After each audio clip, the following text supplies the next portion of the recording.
दीपावली आ रही है, इसमें तो हम लोग ज़रूरी बहुत सारी मिठाइयाँ खरीदते हैं। तो आज मैं लेकर आई हूँ मूँगफली की बर्फ़ी की रेसिपी, जो मैं आप लोग के साथ शेयर कर रही हूँ। ऐसे तो हम लोग मार्केट से बहुत सारी मिठाइयाँ लाते ही हैं, लेकिन उसमें बहुत सारे केमिकल्स, बहुत सारे बाहरी कुछ भी मिली रहती हैं, जो हमारे हेल्थ के लिए अच्छी नहीं होती है। तो क्यों ना अपने घर में ही बना के इस रेसिपी को तैयार करें। और बहुत ही आसान रेसिपी है और सस्ती रेसिपी भी है, ऐसी भी नहीं है कोई महंगी रेसिपी है। तो चलते हैं, बनाते हैं इस रेसिपी को। राम राम जी दोस्तों, कैसे हो आप लोग। मैं सुरभि ठाकुर स्वागत करती हूँ अपने इस यूट्यूब चैनल पे। तो आज मैं लेकर आई हूँ, जैसा कि मैंने पहले बताया है, कि मूंगफली की बर्फ़ी। तो उसके लिए हमने 1 कप मूंगफली लिया है, जिसे एक पैन में, या तो आप लोग ध्यान दीजिएगा कि इसे हम नॉन स्टिक बर्तन में ही भूनेंगे। तो इसे हमने मीडियम लो आंच पे इसे भून रही हूँ। तो इतना देर भूनना है हमें इसे, जितना देर ये चटक जाए थोड़ी अच्छी तरह से। तो इसे चटकने में थोड़ी सी टाइम लगेगी, 5 से 7 मिनट लगेगी इसे भूनने में अच्छी तरीके से। तो हमें इसे लगातार चलाते रहना, बीच में छोड़ना नहीं है, नहीं तो इसका टेस्ट जो है ना, एक साइड डार्क हो जाएगी और एक साइड कम रहेगी, तो वो उसका टेस्ट अच्छा नहीं बनेगा। हमें लगातार ही इसे चलाते रहना है, जिससे ये अच्छी तरीके से भुन जाए। तो देख रहे हैं, लगभग ये कुल मिला के हमें 5 से 7 मिनट लग ही गई। और इसे मीडियम लो आंच पे ही आप भूनिएगा। ये जब भुन जाएगी ना, और जब छिलके को थोड़ा सा हटा के हम देखेंगे, तब हम चूल्हे को कर देंगे ऑफ और उसके बाद हम एक दूसरे बर्तन में इसे ट्रांसफ़र कर देंगे। और इसे हम ठंडे होने के लिए थोड़ी देर छोड़ देंगे। उसके बाद हम इसके छिलके हटा लेंगे, क्योंकि गरम गरम में ना छिलके नहीं हटती है।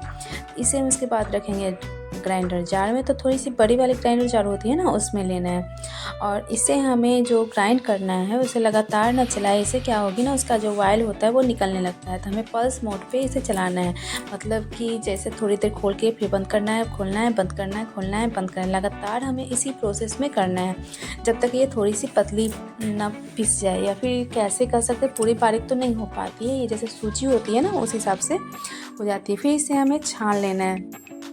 तब छन्नी ले लीजिए, स्ट्रेनर है वो ले लीजिए, आपको जैसे सुविधा मिले आप उस हिसाब से पूरे को छान लीजिए। तो बाद वाली जो इसकी लास्ट की जो क्रंच बचेगी ना, उसे आप चाहे चटनी उटनी में कुछ भी आप जहाँ भी इस्तेमाल करना चाहे, आप उसे इस्तेमाल कर सकते हैं। जैसे कि देख रहे हैं आप, इसे मैं साइड करके छोड़ दूँगी। अच्छे से पहले मैंने छान दिया। उसके बाद फिर से लूँगी एक पैन, उसमें मैं लूँगी आधा कप जो है सो चीनी। यानी आपको अगर मेजरमेंट के हिसाब से बता रही हूँ, आप जिस बर्तन से भी मेजर कर रहे हैं, तो जिस बर्तन से आप मूंगफली ले रहे हैं उसका हाफ हमें चीनी लेना है, और जो चीनी ली है ना, उसका भी हाफ हमें पानी लेना है।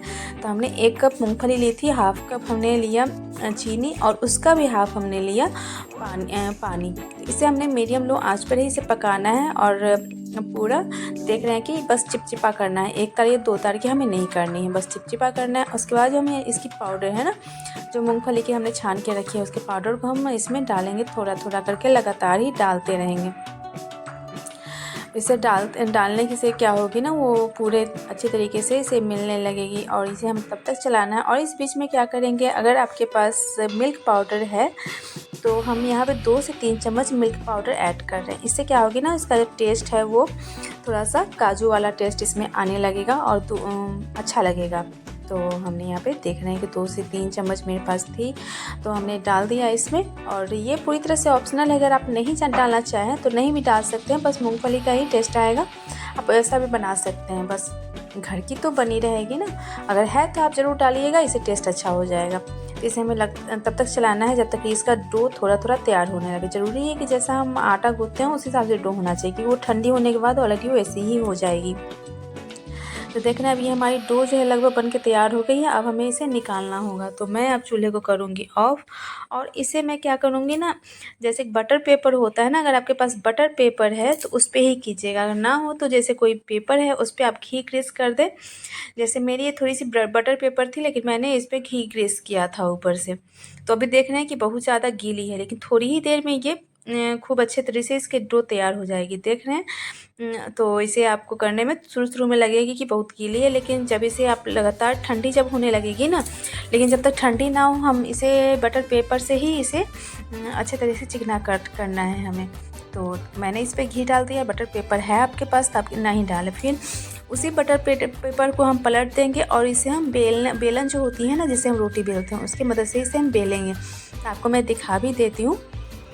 ऐसे ही करके बेलना है। तो जैसे ये बेल रही है तो दोस्तों मैं आप लोग से निवेदन करती हूँ, क्या अगर आप लोग मेरे चैनल पर नए हैं तो प्लीज़ हम सब्सक्राइब कर दीजिए और बेल आइकन भी दबाना नहीं भूलिएगा, जिससे मेरी नोटिफिकेशन आपको मिलती रहेगी।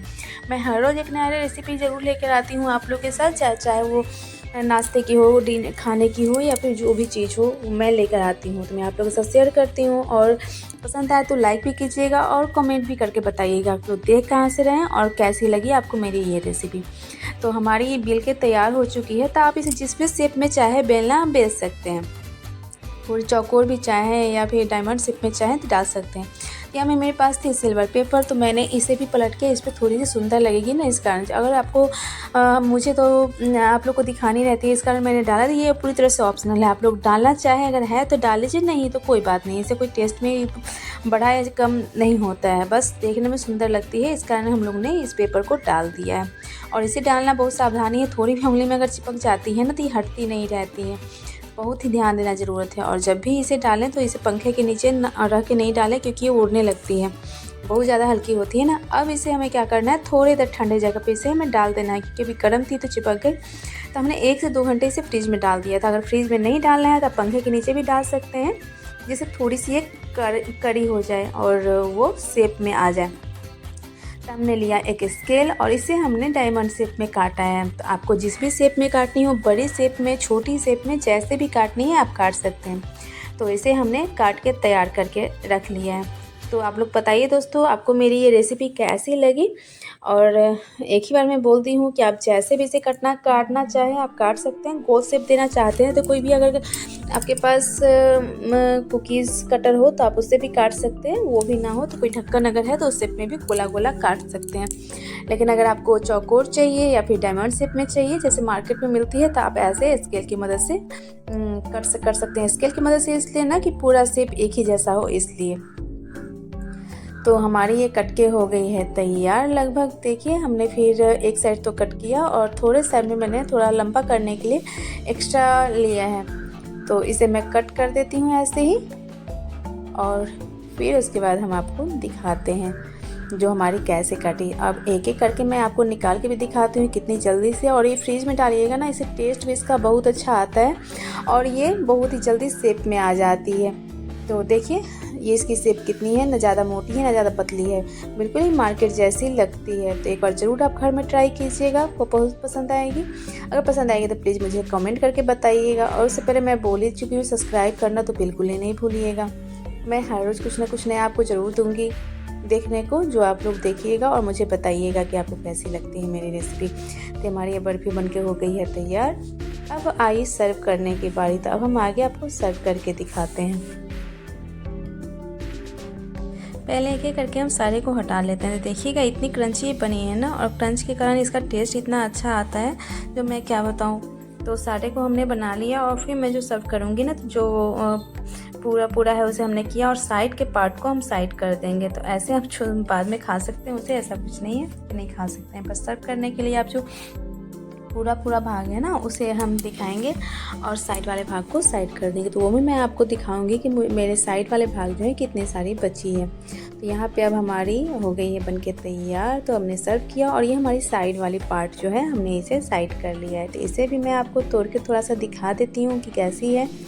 तो देखिए तोड़ने के बाद इतनी सॉफ्ट है ना कि क्या बताऊँ, मुंह में जाने के बाद ही ये घुल जाएगी। तो एक बार ज़रूर आप लोग ट्राई कीजिएगा, मैं बार आप लोग से यही रिक्वेस्ट कर रही हूँ। तो आगे मैं और भी मिठाई की रेसिपी लेके आऊँगी आप लोग के साथ। दीपावली से पहले कोशिश करूँगी कि मैं और भी रेसिपी मैं आप लोग के साथ शेयर करूँ। तो बताइए कि आपको मेरी रेसिपी कैसी लगी। अगर मेरी रेसिपी आपको पसंद आई तो प्लीज़ लाइक और सब्सक्राइब कीजिएगा। और मेरी पूरी वीडियो देखने के लिए थैंक यू फॉर वॉचिंग। फिर मिलते हैं एक नई रेसिपी के साथ, तब तक के लिए बाय बाय।